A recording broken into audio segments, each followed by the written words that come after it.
terrible crisis in his life. And he had tried meditating so hard. He was walking, meditating, and sitting, meditating. And he was walking barefoot, of course. And he walked so much in his meditation that his poor little feet started bleeding.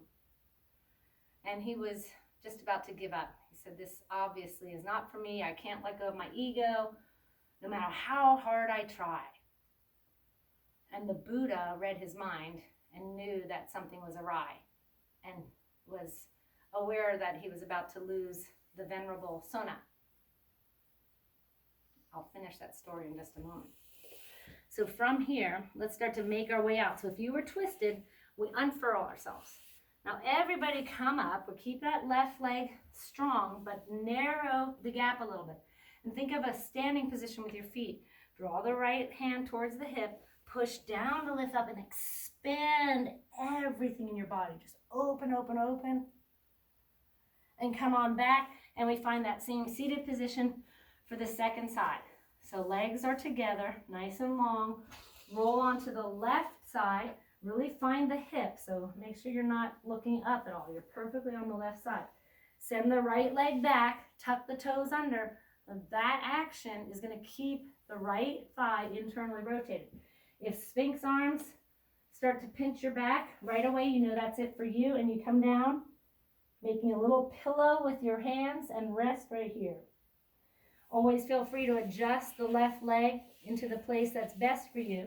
If you're moving on, we come up a little bit, needle the right arm under, and roll onto the right shoulder. So it might look like this, looking underneath left armpit. Again, we move into this place where we can find a sense of comfort. All right, so at this point, the Buddha knows that Sona is really suffering. So he goes up to him and he says, before you took on the oath of poverty to become a monk, were you not a very good lute player? And Sona said, yes, Buddha, I was very good. So the Buddha asked him about stringing the lute. And he said, well, when you used to string the lute, if you strung the strings too tight, did it sound good? And Sona said, no, it sounded horrible. It was screechy and just awful. And then the Buddha said, and if you strung the strings too loose? And he said, no, it was horrible, just an awful sound. And he said, what happened when you strung the strings perfectly on your lute? And Sona said, it was the most beautiful music you've ever heard. It was perfect. And so the Buddha told him, that's what you need to do with your meditation. You want to have this kind of non-resistance effort, if you will. So we fall into viveka, keen discernment. We have to decide by practicing a lot what is the truth. And sometimes you can't tell, and sometimes in the physical sense you do get injured, unfortunately, and I don't want that to happen. But as you practice more and more, you start to find that perfect spot, the Goldilocks spot. And so the story ends with Sona realizing this and said that he became liberated and enlightened after that. All right, let's make our way back up. So as you come back up, let the feet come a little closer together. Find your feet moving into standing position. So the soles of the feet coming to the floor. Left hand towards the hip. Big inhale to lift up and just open up. Feel super stretchy and good here. And then make your way back down, scooching yourself forward onto your back. Let's work into the spine just a little bit. We have just enough time to do some back exercises. We'll start in Cobra pose, taking the hands right underneath the shoulders. Now let your toenails touch the floor as you come up just enough. So again, it's just enough, not super high, because if I'm super high when I go into Cobra test, I'm going to face plant. If I'm super low, I reach no benefit. I'm sluggish. So coming to that middle place where I know I can let go, keeping the toenails touching the floor. See if you can lift a little tiny bit more. Come back down. Release the hands to that pillow position, excuse me, and drop your third eye down. Now rest, breathe.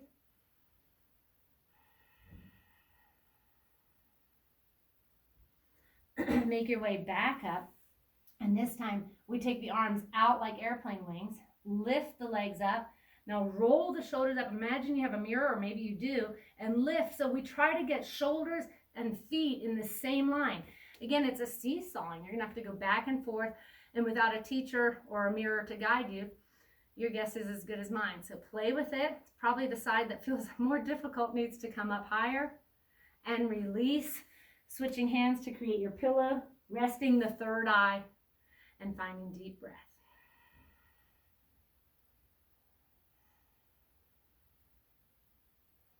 Okay, coming back down, extend both arms long, legs are already long, and we just start to paddle opposite leg, opposite arm, lifting the chest up.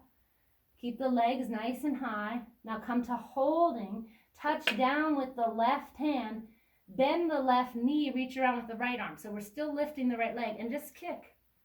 Find this sense of kicking up. Come back, we leave that left leg lifted, but we switch. Right hand to the floor, bend the right knee, reach around, leave the left leg lifted, kick up, and lower back down, creating pillow, resting third eye.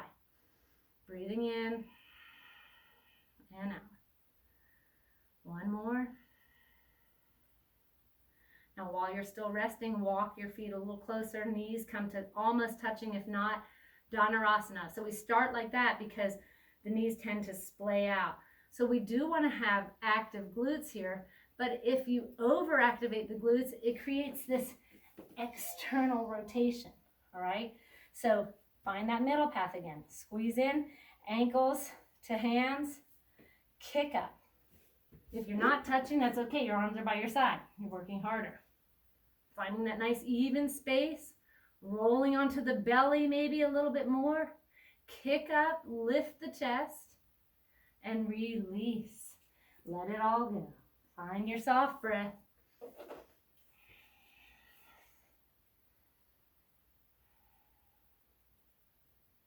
And then roll yourself into a child's pose. This time we'll take the arms around us. Head towards the floor, going inside. And for just a moment, go over the 4 steps of our path of wise effort. And those are, first, to notice the wholesome states in the mind. So that would be peace, love, compassion, etc. And maintain these. Secondly, we notice the absence of those, and we cultivate them, we call them in. We want to have, excuse me, have them be part of us. Thirdly, we notice the absence of unwholesome states. For instance, we notice when we're not angry, when we're not greedy, when we're not resentful, and we keep those out. We try to maintain that status. And then last, we notice the presence of these unwholesome states. So we notice when we are feeling anger, resentment, jealousy, pride, envy, and we try to eliminate them. All right, from child's pose, just roll over onto your spine, finding a nice short Shavasana, moving into a place where you can let go of the breath, just be a minute or two.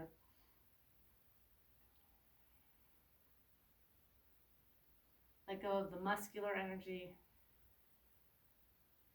And I know at this point we're all thinking of our to-do list, all of the things we have to jump up and do right after this class. So just see for the next minute if you can even let that go. As those thoughts come in, try to eliminate them if they seem at all greedy of your Shavasana. Keep them at bay and call in a sense of quiet mindfulness.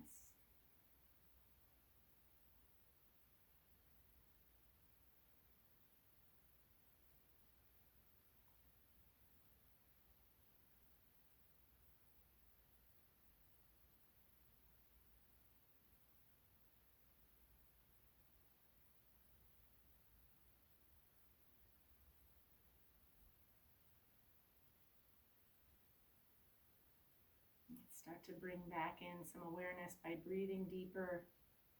If you were falling asleep, just stay there. Let your body have that sleep. Otherwise, we come up to a seated place, breathing deeply. drawing the hands to the heart, and thinking of all goodness for all beings today and how you can be a part of that.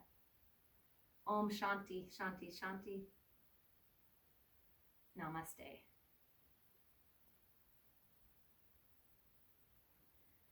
Thank you very much for joining in this morning. It's just so wonderful to be able to reach out through the internet and be able to communicate with you all. I miss you in person though, and I can't wait to see you all. Be safe today. Have a beautiful, beautiful day. See you either tomorrow at 10 or Thursday at 7. Thanks again. Thank you, Rosie. Happy day, everybody. You too, Joanne. Thank you very much. Thank you, Rosie. Thank you, Suzanne. That was a wow. That was a wow. We always start off with a wow on Tuesday. Hey, Stacy. Thank you, Rosie. Thank you for being here. Appreciate it.